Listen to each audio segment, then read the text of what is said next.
Boa noite, quinto termo.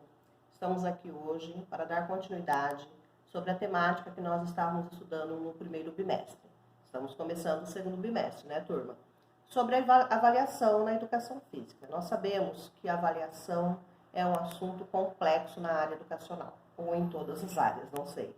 Mas a nossa área é bem complexa, porque avaliar pessoas é difícil, porque as pessoas que nós estamos falando são os nossos alunos, e os nossos alunos nós estamos formando, cada um na sua peculiaridade. Portanto, realmente é complexo avaliar. Dessa forma, nós estamos abrindo esse segundo bimestre ainda com essa temática. Eu gostaria que vocês voltassem ao tempo. Lembra lá dos seus primeiros anos escolares, lá onde você estava nos anos iniciais, ou então no fundamental do segundo ciclo, ensino médio, como que vocês eram avaliados? Quais eram os instrumentos que os professores utilizavam? Em todas as áreas, mas especificamente na área da educação física, na nossa disciplina. Como que esses professores avaliavam? Quais eram os critérios? Bom, eu penso que aqui numa aula online fica difícil vocês responderem, mas quando a gente faz isso presencialmente, o que a gente ouve dos nossos alunos? Pensem aí, que os critérios avaliados muitas vezes não eram conversados com vocês, não eram combinados, não havia um feedback.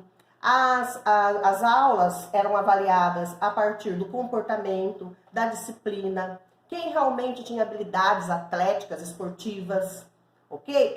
Quando a gente vê esse tipo de avaliação que vocês estão pensando aí, que eu creio que vocês foram avaliados assim, a gente chama de avaliação tradicional. Muitas vezes, eu aposto com vocês, que a gente não pode agora nos comunicar assim, mas depois vocês podem fazer comentários lá na nossa página do Classroom, que a avaliação para vocês não era prazerosa. Aquele dia, aquela semana de avaliação bimestral que nós temos ainda, não era algo gostoso para vocês. Alguns tinham medo, alguns tremiam, alguns pediam para o santo, alguns faziam promessas, porque nós não temos boas lembranças sobre a avaliação, porque a avaliação era quantitativa.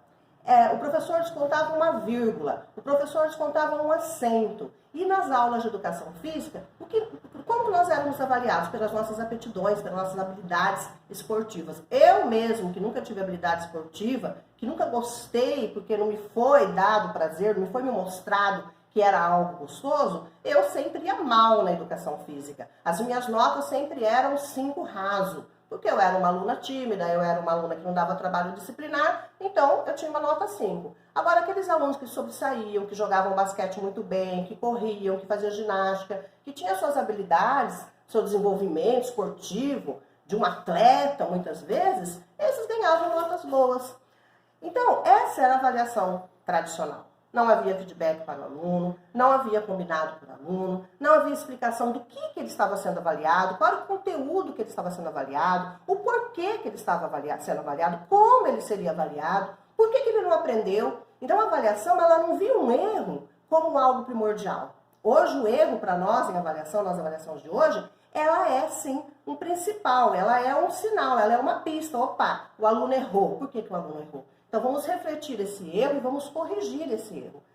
Na avaliação tradicional, não existia isso. O erro realmente era para punir. Então, era uma avaliação punitiva, uma avaliação quantitativa, certo? Que priorizava somente o desempenho esportivo. E quem não tinha esse desempenho esportivo, muitas vezes ele passava vergonha, o professor humilhava, os coleguinhas ali, a turma também humilhava. Ele não serve para nada, ele é um café com leite. Ele não sabe correr. Olha, ele é todo... Entendeu? Então, isso acabou, gente. Dentro das nossas salas de aula, dentro das nossas escolas, essa avaliação, nessa perspectiva tradicional, nesse enfoque que eu estou falando para vocês, ela não existe mais, tá? O que nós temos, então, hoje? Hoje, os nossos slides falam aqui que a nossa avaliação ela tem que ser processual, é dentro do processo, é desde o primeiro dia de aula. Se as suas aulas começaram no dia 3 de fevereiro, nós vamos começar com observação, com registro desse aluno. Quais os conhecimentos prévios que ele já tem sobre determinada temática, o que ele já sabe sobre futsal, o que ele já sabe sobre dança. Nós precisamos valorizar o conhecimento desse aluno. Então, a avaliação, ela é processual, ela é abrangente, ela é qualitativa e não mais quantitativa.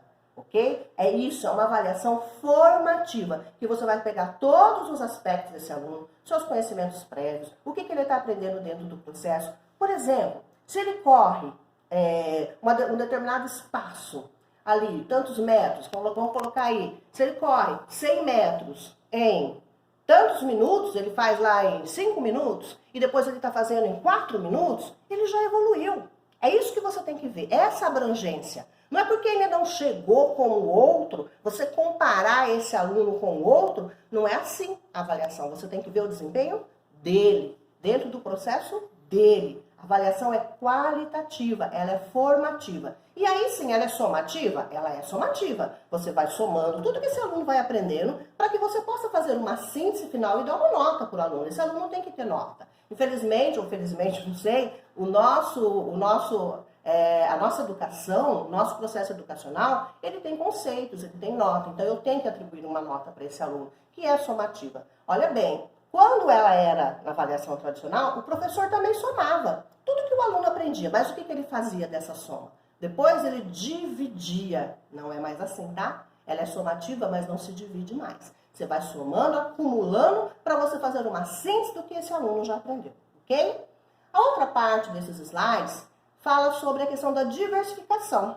Antes, o professor ele só usava um instrumento para avaliar. Agora não. Como avaliar? Eu tenho vários instrumentos. Eu posso avaliar através da observação. Dessa observação eu tenho que ter um registro, tá? Porque eu não vou guardar todos os meus alunos na minha cabeça. Eu tenho 35 alunos por sala. Se eu tenho 10 salas, eu tenho 350 alunos. Então eu tenho que ter uma ficha.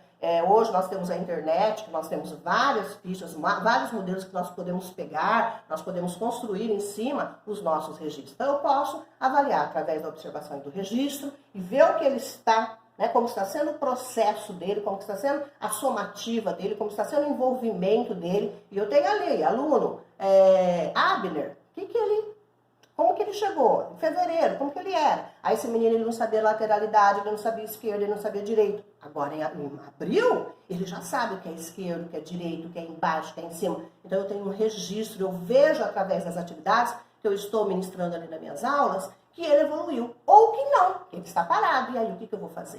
O que eu vou fazer com esse erro? O que eu vou fazer com essa acomodação do meu aluno? Vou deixar ele lá? Não, eu preciso recuperar. Não é mesmo?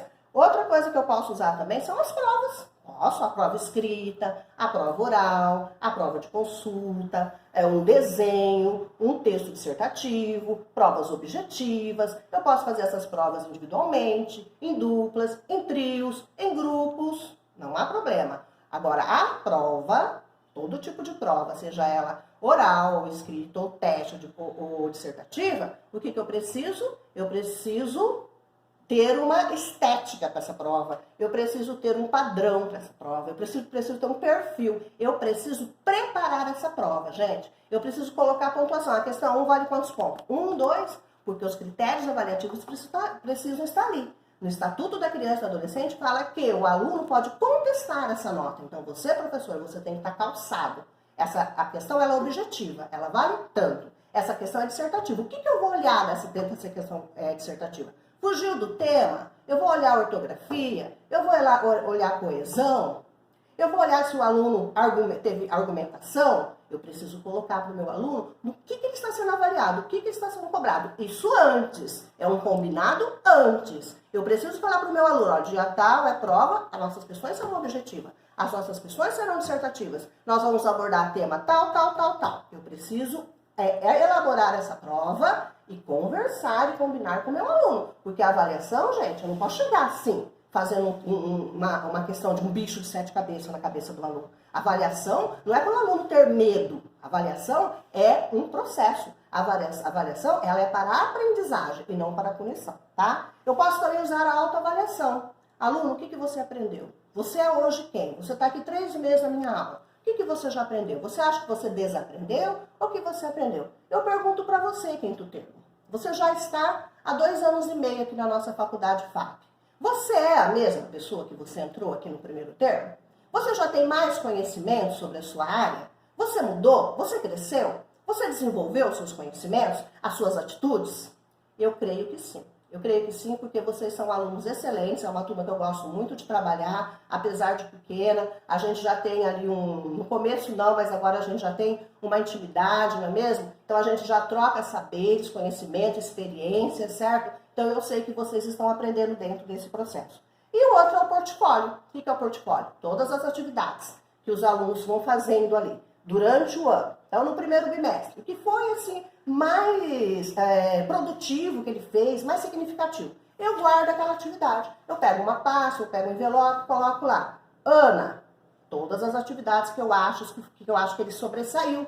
Porque eu posso estar vendo o desenvolvimento, com data. Então, no dia 5 de fevereiro, ele chegou aqui, nossa, ele não sabia fazer nada. Eu pedi para ele desenhar a atividade recreativa lá, com ele saiu da toca, lá nos anos iniciais, pedi, como que é que faz? Desenha para mim. Ele não conseguiu desenhar, não conseguiu expressar nem por desenho, nem oralmente. Mas, a hora que eu cheguei lá em abril, eu já conversei com ele, nós já brincamos, nós tivemos uma outra atividade recreativa de boliche.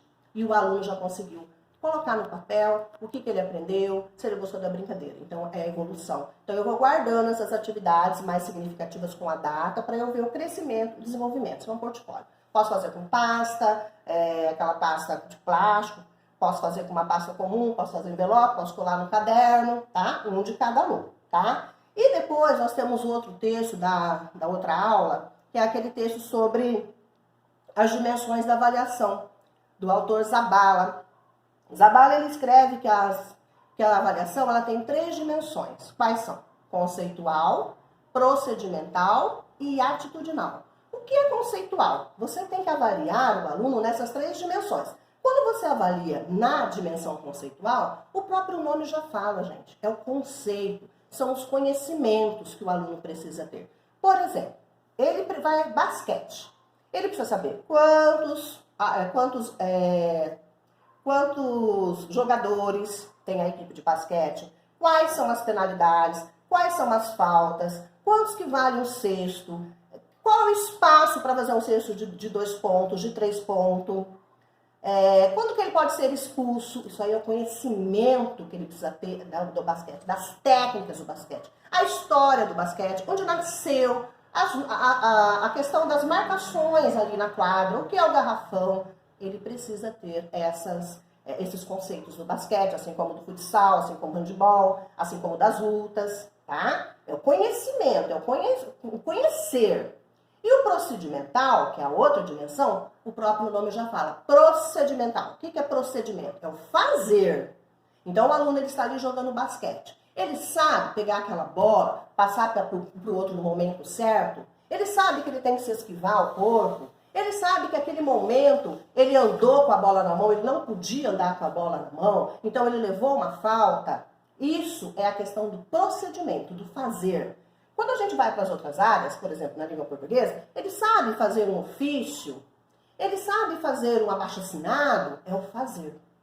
E o atitudinal, que é a terceira dimensão, são as atitudes, a gente já fala comportamento, é o comportamento do aluno. Vamos voltar para o jogo do basquete. Então ali ele fica nervoso, aí ele empurra o colega, aí ele passa uma rasteira no colega, aí ele xinga o colega, aí ele pode cometer um racismo, xingando ali o colega, um bullying, alguma coisa de homofobia ali dentro. São as atitudes que ele tem ali, a questão ética, a questão justa, a questão honesta. Ele pode querer trapacear no determinado jogo, ele está jogando ali um jogo de tabuleiro, não é mesmo? E aí ele quer trapacear o colega, uma atitude que não é ética. Então aí você, professor, vai estar avaliando ele nessas 3 dimensões. Ah, professora, mas tem jogo, tem atividade que não dá para avaliar nas 3 dimensões, realmente. Às vezes uma vai estar mais aparecendo.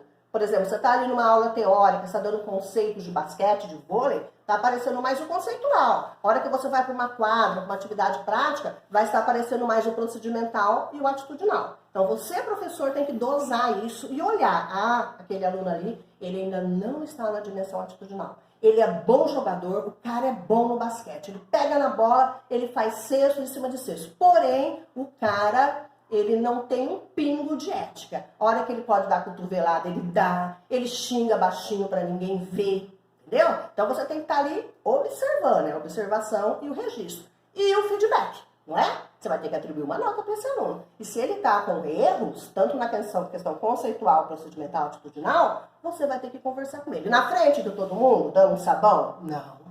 Né? A gente, principalmente o atitudinal, né? Atitudinal, a gente tem que ter muito cuidado para falar com o aluno, chamar ele individualmente, estar conversando com ele, colocar muitas vezes ele ali em situações, problemas para que ele possa resolver e ele mesmo se autoavaliar e refletir do seu erro para que ele possa crescer como cidadão. Pessoal, é isso que eu tenho para falar para uma avaliação. O simulado escalar não está difícil, eu espero que eu tenha ajudado vocês nessa temática tão complexa e tantas vezes injusta no nosso cotidiano escolar. Uma boa noite para todos e tchau, fica com Deus e fica em casa.